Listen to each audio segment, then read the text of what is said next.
并不是我做了多少，而是他自己亲自在他们的生命当中动工。我看到学生从害羞迷茫到成为能够带领别人的门徒。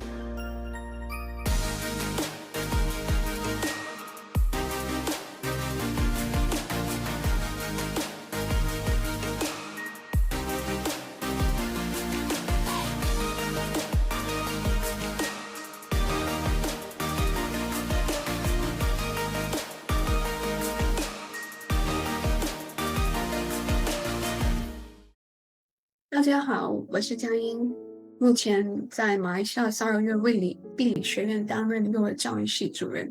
从学生时代开始，我就参与在校园的服事当中，而如今神也带领我留在校园，持续在这样的一个合场当中，跟随他，回应他的呼召，并且影响更多的生命。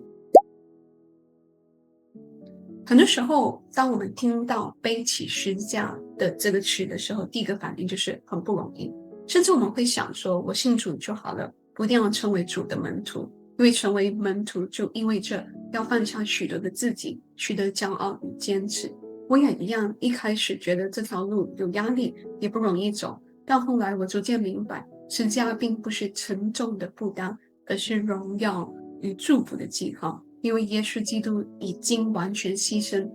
在十字架上，成为了我们得胜与盼望的起点。所以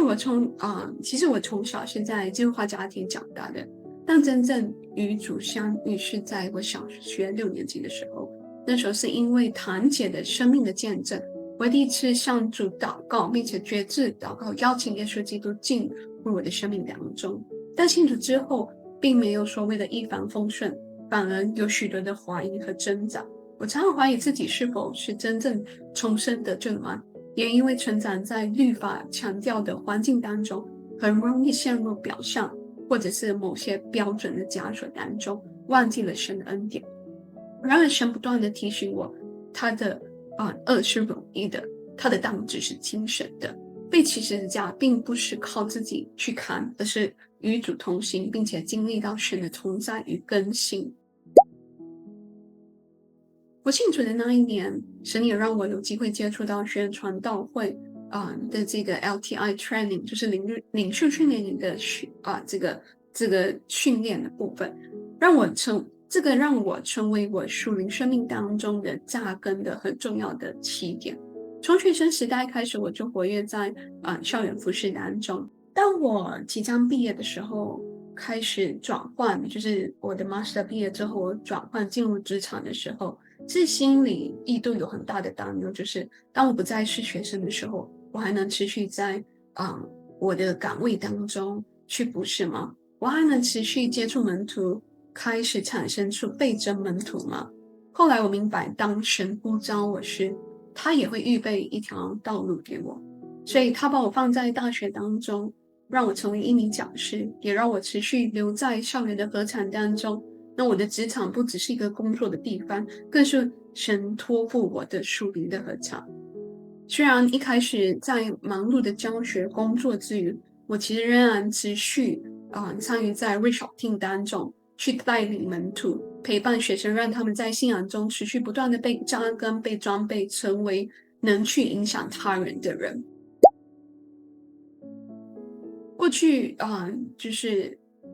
刚回来教学的3年多的时间，我在校园当中持续带领 CMD 的核心门训，陪伴学生的信仰成长，让我真的是在亲眼见证第一代的门徒到第4代门徒的诞生。说真的，这绝对不是我能做的事情，而是在这个过程当中，我很清楚知道，当我回到这个就是卫理地理学院教书的时候，这个是神呼召我要回应在这个合场当中。那回应神的呼召当中，我很清楚知道是主请你差遣我，而他亲自真的是在这个过程当中陪伴学生的过程当中，并不是我做了多少，而是他自己亲自在他们的生命当中动工。我看到学生从害羞迷茫到成为能够带领别人的门徒，从只是被关怀到主动关心别人，带人进入小组，甚至是陪伴栽培的过程，他们的成长的过程当中，这都让我深深体会到门徒的倍增不是人的计划，而是神的工作。在这个过程当中，我们真的是透过陪伴门徒的过程当中，不断持续经历到校园当中，甚至到进入职场当中，我们都可以成为祝福他人的人。曾经我也怀疑过自己能否持续在这样子的一个职场当中面对到职场的挑战的时候，我能够持续坚持吗？但是神一次又一次的提醒我，我之所以能坚持，并不是因为我多么的坚强，而是因为他的爱与恩典。就好像提摩太后书当中提到2章2节当中提到，你在许多见证人面前听见我所教训的，也交托那忠心能教导别人的人。我并不是传道人，但是在我的岗位上，神在我所预备的校园的合场当中，只要我愿意回应神说，主啊，我在这里，请差遣我，神就能使用我的生命，在他所在的在我所在的地方持续影响生命，并且成为他的奇妙的计划。在持续回应神的过程当中，其实我有一段很重要关键影响我很大的部分，就是 education without transformation is only information。 如果我只是在教书，却没有看见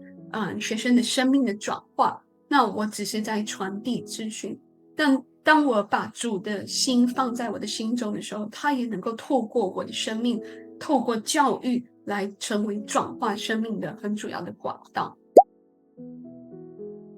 Hello， 大家好，我是 Priscilla， 一名幼教老师，在这里想与大家分享我在门徒训练和祷告小组当中的学习。在当中，我学习到，身为一名幼教老师，不只是把知识传授给学生，而是一个来自神的呼召。我学习如何把爱和怜悯带到教室当中，用生命影响生命，影响小朋友们的品格和心灵。除此之外，每一个星期一次的祷告小组也给了我很大的支持。在当中，我把在工作中所面对的困难和压力分享出来，并和弟兄姐妹们一起来祷告。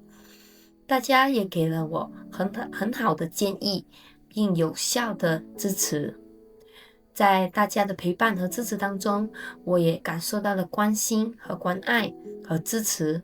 在当中，我也学习成长，并且去关心身边有需要的老师和朋友们，就像耶稣陪伴门徒一样，用生命来影响生命。Hello， 大家好，我是 Esther， 是祷告小组中的一员。祷告小组的开始是来自同样科系的3个人，围着幼儿教育系以及校园当中的需要来祷告。我们的祷告小组很小，但我们祷告的声音从来都不小。在9月份，多数参与者都是毕业生前要离开的情况下，我也不知道这个祷告小组该怎样被延续下去。但感谢上帝，他用了他自己的方式，让新的参与者参与在我们当中，使到这个祷告的火苗可以继续被燃烧，直到今天。如果你喜欢我们刚才的信息分享，请按赞或与你的朋友分享。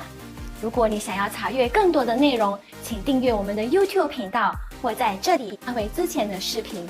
谢谢你的观赏，再见。